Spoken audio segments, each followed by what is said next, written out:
At the beginning of the story, we see two American soldiers whose names were Isaac and Matthews. This was the time when the Iraq and America battle ended in 2007. But despite this, Isaac and Matthews were sent to Iraq so that they could keep an eye on the construction of a pipeline, because they had news that an Iraqi sniper named Juba was killing American workers working on that site. Now they reached that location and were looking for their enemies in the middle of the bushes. 20 hours passed, but until now they did not see any stirring, and Juba did not show any stirring. Now the patience of Matthews ends due to the frustration of the desert, and until now it seemed that there is no sniper here, and someone gave them wrong information.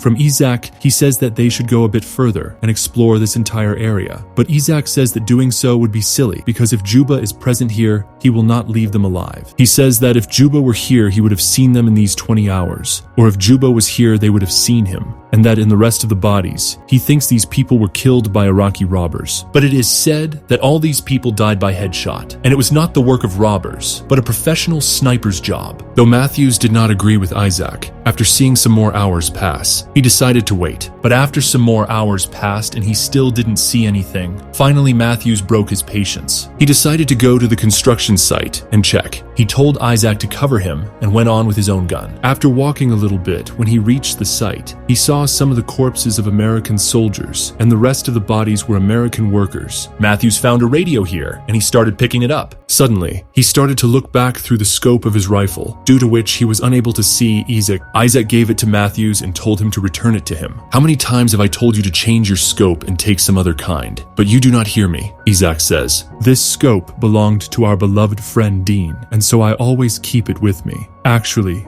Dean and both of them were old friends, and he was killed during the war, and this was the last thing left from Dean. After Matthews checked the corpses, he was completely surprised because all these people died from perfect headshots. Now Matthews realized that maybe Isaac was right, and this was the work of a professional sniper, and for sure, it could only be done by one man, and that is Juba. Matthews tells Isaac about it, and Isaac says, "You come back from there immediately, or you'll be joining those corpses." Here, Matthews stands and tries to find out from which direction the bullets were fired between the site, and Isaac refuses to let him do so. But by now, it is too late. A sniper bullet hits Matthews in the stomach. Now Matthews falls to the ground. Seeing this, Isaac runs to save his partner, and to avoid the sniper's bullets, he proceeds in a zigzag pattern. But now he can't save Matthews. Before he can reach him, another bullet hits Matthews. Isaac pulls him and drags him behind a wall, and they hide behind it. Now, Isaac immediately calls a backup team. He looks at his wound, where he is bleeding heavily. He ties a strip around his wound to prevent the bleeding, and immediately takes out his radio so he can call his base. Although he can't do it, because a bullet from the sniper had hit his radio directly, and as a result, the antenna of his radio was completely damaged. Then Isaac sees Matthews, who was trying to reach his gun. He says, "Stop crawling. Stop moving. If the sniper sees you alive, he will fire another bullet at you." But Matthews still doesn't believe him and tries to reach that gun. During this time, he faints from the pain. Now, Isaac is trapped here, and at the moment, he can't do anything to save himself. Isaac calms himself and tries to pull the bullet out of his leg, but the job is so painful that he faints there. He remains unconscious for some time, and then opens his eyes when he hears a little stir on the radio. He thinks that maybe the US Army is trying to contact him, and he becomes very happy. He gives them full information about the situation and asks them to send a backup team. Now the officer who is talking to Isaac on the radio tells him that it is impossible to find him in such a large desert, so they want him to stand in his place or fire in the air so that they can locate him and help him. Now Isaac becomes annoyed, and he becomes suspicious of this man because all these things were against protocol. After that, when Isaac focused on the man's accent, he immediately understands that this man is not American, but the sniper who shot them. The sniper had captured the radio frequency of Isaac, and now he was having fun.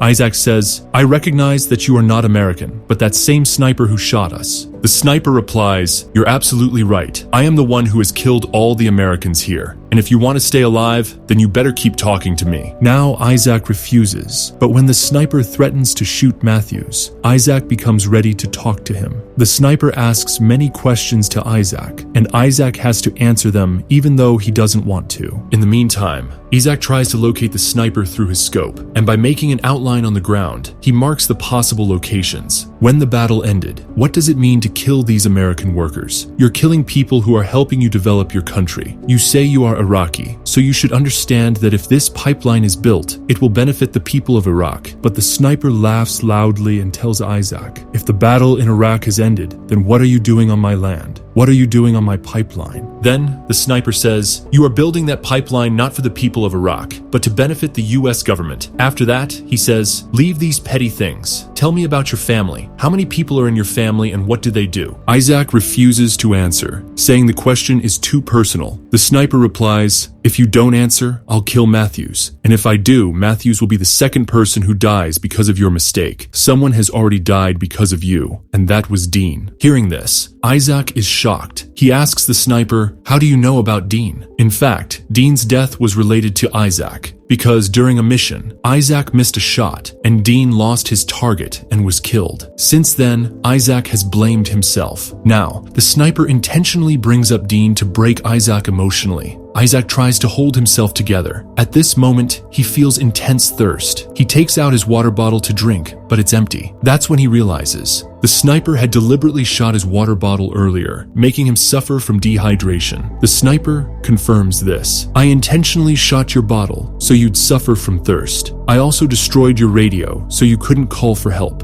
And I shot your leg instead of your head so you wouldn't be able to escape. By tomorrow morning, you'll probably be dead. You've been shot, lost a lot of blood, and you have no water. Isaac calls the sniper a terrorist. The sniper laughs and says, you have a gun in your hand. You're in my country. You tried to kill me and still you call me the terrorist? During this conversation, Isaac tries to locate the sniper. His eyes scan the area and then fall on a trash heap. He immediately realizes that the sniper is hiding in it. He's stunned by how dangerous and skilled the sniper must be to camouflage himself in a pile of garbage. It's no child's game. Isaac says, you're not just any sniper, you must be Juba. The sniper answers, I'm not Juba. I'm just an ordinary Iraqi citizen protecting my homeland. Isaac counters, you got your sniper training from the US Army, and then you betrayed them. You started killing them. But the sniper says, the US Army didn't train me. I only kill those who try to harm my country. Isaac's condition is deteriorating. He falls to the ground due to dehydration. The sniper says, if you die, I'll skin your back and carve something on your forehead. But then, an idea strikes Isaac. He tries to use a piece of wood to detect the sniper's position. Though he makes an attempt, he fails and becomes disappointed. In his search, he comes across a fellow soldier's body. He checks it, hoping to find something useful. But when he returns, he sees that his scope is broken. Now, he has no way to see the sniper. Suddenly, Isaac hears a sound on the radio. Matthews is conscious again. Isaac shouts to him and tells him the location of the sniper. Matthews tries to spot the sniper through a small glint of light reflecting off metal. Meanwhile, Isaac distracts the sniper by engaging in conversation. The sniper reveals, many years ago, I used to be a teacher in Iraq, but during the war with the US, all my students were killed. Since then, I've burned with the fire of revenge. As this conversation continues, a sandstorm arises. Matthews uses the moment as cover. He grabs his rifle, and as soon as the storm settles, he fires several shots into the trash heap, hoping to hit the sniper. But as he reloads his rifle, the sniper fires and shoots him in the hand. Isaac tells Matthews to get behind the wall, but before Matthews can make it, the sniper lands a headshot and kills him. Isaac watches in horror. He remembers Dean and how he wanted to meet Dean's family to apologize.